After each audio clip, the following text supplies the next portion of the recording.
Hi everyone, today I'm going to show you how to use the website Unite for Literacy.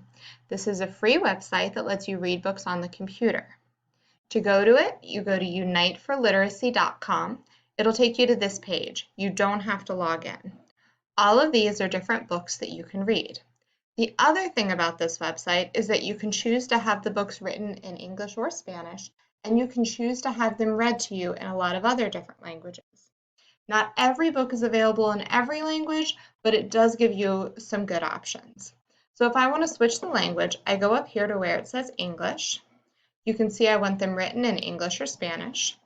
Let's say I want books written in English. And then down here are the options of the language I want the books read to me in.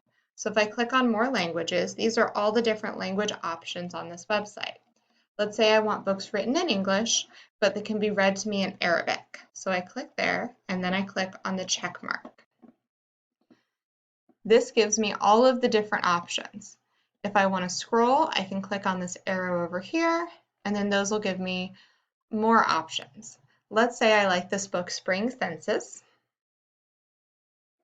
If you see down here, it says English or Arabic. If I want it read in English, I click here. Spring Senses by Leona Locke.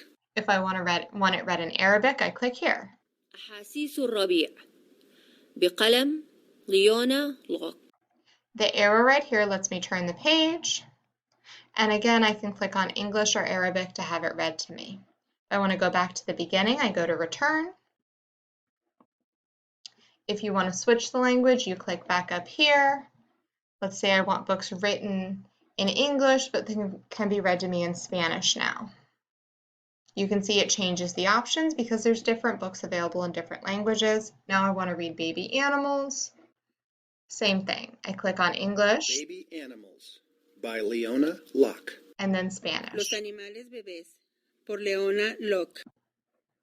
This is a great website because not only does it have a lot of books, it also lets you read them in different languages. I hope